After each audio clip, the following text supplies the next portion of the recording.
Kendall's number 2. It's a tight competition, very tight, about as tight as it could be. And Kendall's earned the right to play. He will play. It's not a 2-quarterback system. It's not first quarter, second quarter. It's when we get the opportunity to put Kendall in and give him some work. He's earned that right, and you will see him play as well. But Travis is our starter. What separated Travis from Kendall? A few percentage points in the completion percentage.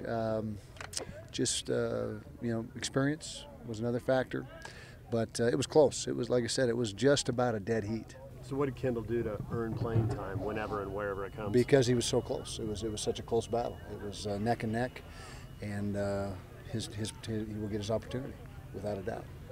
Is it going to be like the Chris Tebow thing you talked about, or something different? Don't know. We'll make those decisions later, and we won't let anyone know what those decisions are. But he'll play. Not even knows? Not. Kyle, how did the players handle the news? Good. I mean, it's obviously, you want to see guys disappointed if they're not the guy, and Kendall's got the right attitude. He's competing out here. He competed out here today, and Brandon Cox, by the way, is number 3. Brandon Cox is the number 3 quarterback. Coach, as I talk to your guys, it seems like Travis has the locker room as well. Did that factor into the decision? No, I don't know who has the locker room. That's not a factor at all. Obviously, leadership ability on the field is a factor, and they both do a good job with their leadership. Why Brandon Cox? Because he outplayed Connor. He outplayed him. How'd practice go today? Good practice, energetic, spirited, and we're inside of 10 days now. We're playing 10 days from this evening, and so it's it's almost game week like mentality, but you can feel it starting to build. Just feel the emotion and feel the energy. Kyle, is your overall quarterback position depth as good as you've had since you've been here?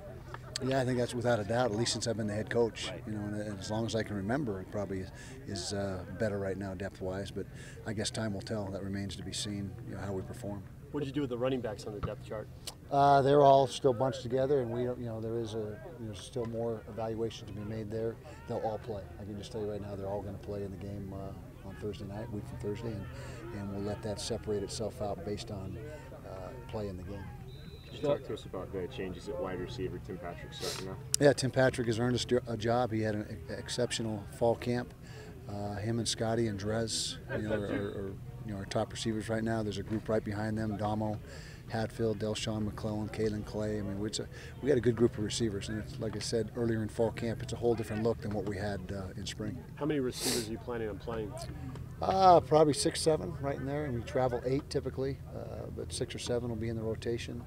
And but the top 3 are who you see on the depth chart. I know you guys were high on Tim Patrick coming in. Are you surprised though he's risen this quickly up the depth chart? Without a doubt. We knew he had ability. We knew he had talent. Obviously, we wouldn't have recruited him, but for him to do what he's done so far has been pretty remarkable, and he's earned himself a job because of it.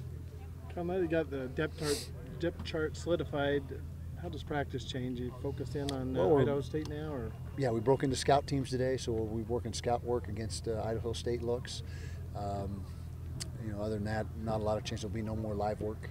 Our live work is finished, and so it's all what we term thud, which is wrap up but don't bring them to the ground. So still a lot of work to be done, but it's all geared, almost all of it geared toward Idaho State. There's still some offense versus defense stuff, which happens all season long, but the majority of it is scheming for Idaho State.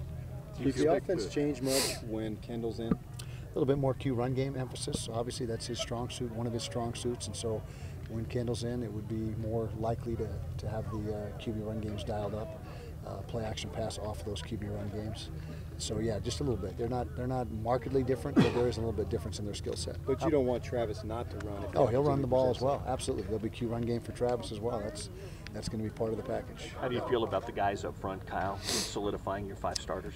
Now we get to see them work together now for the next 10 practices, or 10 days, excuse me, with Isaac Asiata settled in at right tackle, or at right guard, and J.J. Dealman at right tackle. Now Sam Tevye is going to make a push as well for playing time at that right tackle spot, and Leka is making a push for starting time or playing time at the right guard spot. So kind of like the quarterback spot, even though we've named starters, you're going to see guys get opportunity in games.